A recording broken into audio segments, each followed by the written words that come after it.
welcome. In today's video, I'm going to show you my 5 favorite bronzers, and I do have a couple of bonuses for you as well, so stay tuned and we're gonna go ahead and get started.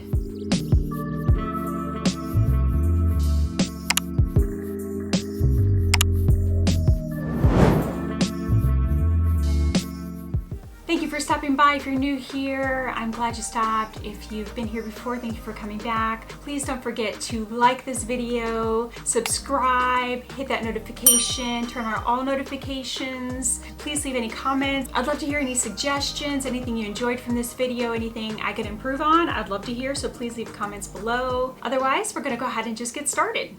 So my 5 favorite bronzers that I've really been enjoying at this moment. So this is the Balm, and it's in Oliver, and it's supposed to be an anti-orange bronzer. So I do again like that it's a neutral tone. It's not overly orange, not red. It's just a very neutral bronzer. Probably the most neutral bronzer that I have, so I really enjoy that. I'm kind of a neutral to warm undertone. So depending on what your undertone is, I'll have to see if that one will work for you, but it works really well for me. The next one I have here is a very popular one it's been out for a while now. I think most people have this one, most likely, if you've been into makeup, but this is Physicians Formula, and it is the original butter bronzer. I do have a couple of the other ones, but this one is the one that I had first, so that is the one I use the most. And as you can see there, the difference in tone, so that is the Physicians Formula Butter Bronzer, more of that orangey undertone, a little bit more warm bronzer. Very smooth bronzer, applies very well, and actually all of these, I like them because they apply very easily, very smooth, easy to work with, and don't emphasize any texture. So that's why I like these so much. The next one I have here is definitely a little bit more pricey one. If you're looking at cost for the amount of product that you will get, is a good purchase. This is Marc Jacobs, and that is what the package looks like. And this one is the Omega Bronzer in Tantastic. Nice, little bit more warm toned bronzer. I'll put that up there against the other ones. As you can see there, very, very pretty, but again, that little bit more warm toned. But it's definitely a good option depending on what you're looking for. Price point, you are getting a lot for your money. This has 25 grams or 0.8 ounces of product in it. Now again, you're never going to go through all that product. I've had this for almost a year now and it barely even put a dent in it, so depending on what you're willing to pay and what you think is a good cost point for you, but I think that does retail for $49 on Sephora's website, so that's definitely something to keep in mind.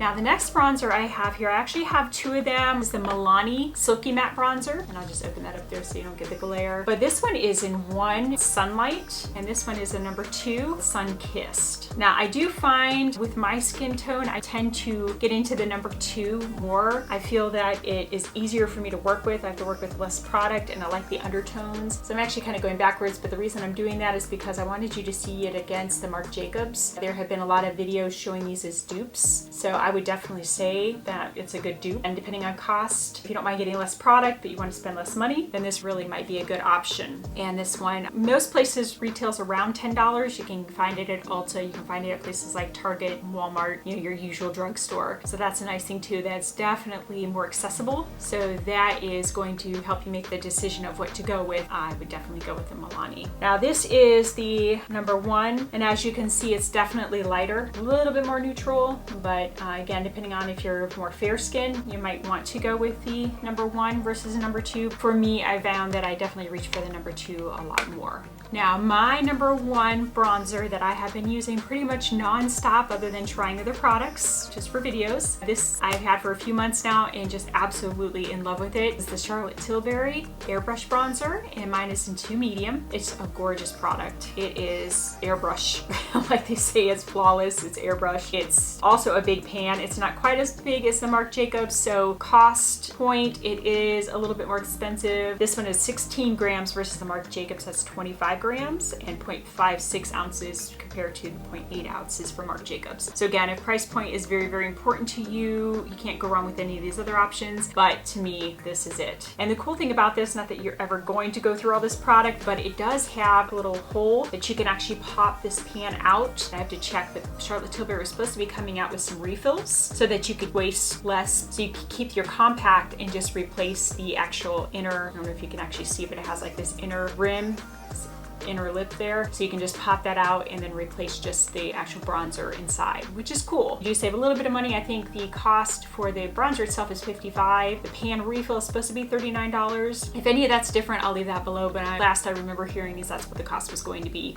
But I just don't know if you'll ever need to replace this. I don't know, but it's a beautiful product. Here, let me finally get to swatching. I've been talking so much, I'm sorry. Another beautiful bronzer. And there are a few shades, probably not as many as there should be, but I believe there were 5 or 6 shades of the Charlotte Tilbury. Definitely not enough for the Marc Jacobs, so that's a big deterrent for you. Then again, another reason to maybe steer away from the Marc Jacobs. So the highlights, I do have a cream bronzer that I have been enjoying. I am wearing that one today, and actually the other one I'm about to show you. As far as a cream bronzer, this is my favorite at this point. Now again, I'm really bad about remembering to put cream products on. I did actually remember today, forcefully reminded myself. It's a really, really pretty product by Tarte, the Breezy. Sorry, this thing is so tiny. I wear contacts and I can barely see this. It's called Cream Bronzer in Seychelles, which is kind of cute. And I like this too, that it comes in a little mini size. So again, you don't feel like you're wasting a bunch of product. I mean, especially a cream product is gonna go bad quicker than a powder product. I like the fact that they gave you an option of a mini. So I'm definitely glad I got the mini size because I never would have used all that. One of the other ones that I have been wearing in the last several videos I've done, a product that I've highlighted a couple of times, Natasha Denona's Tan, Bronze, and Glow Palette. Beautiful, beautiful product. It is kind of cool. It's kind of a layering effect. You have a cream base here to put down as like a highlighter base, and then you can put this over top to kind of deepen or just give that, you know, more of a shine highlighter. This is also a highlighter as well, and then you have your bronzer here. So depending on skin tone, there's no right or wrong way to use this product, so it's really however you want to use it. The idea is to have that cream base to really help your highlight pop. That's the cream base right there. I'm just gonna go in the order I showed you or told you about, and that's one of the powders there. And it does look very dark. You do definitely have to go in with a light hand, especially with this bronzer. Oh my gosh, I made a mistake the first time and kind of went heavy-handed, and I was like, ooh, goodness gracious. I would definitely recommend, I'm just gonna do that one across there so you can see them all. See how pigmented that bronzer is? Whew, goodness. Definitely recommend going in with either a fluffier brush that's not as densely packed, or if you do have a more dense brush, to go very, very light. And I find that I pack it on more than like blend. I've just found over time, if I try to blend stuff too much, going back and forth blending, that I'm just kind of wiping away all the other products in my foundation. So I've just found that I kind of just dab it on, blend a little bit at the end. That just works well for me. Those are great products. Last one I want to show here is probably a more common one. I'm sure a majority of people have seen or heard of this one. This is Too Faced, and this is the Chocolate Soleil bronzer, and I'm just highlighting this one. I don't wear this one that much, but again, it's a good option depending on what price point or what you're looking for. And they do have a milk Chocolate Soleil, and then they have one that also has a little bit of shimmer, a little bit of shine, depending on what you're looking for, but not a bad option. Again, not one of my top ones that I reach for all the time, but I would recommend that one as well.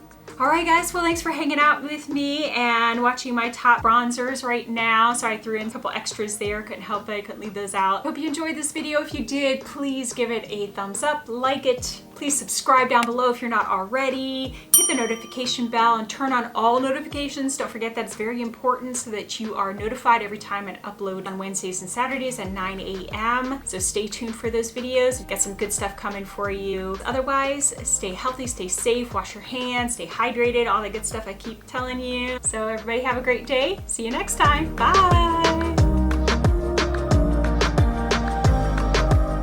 So my 5 top, so my favorite, so that definitely might get, that's, you know, one of your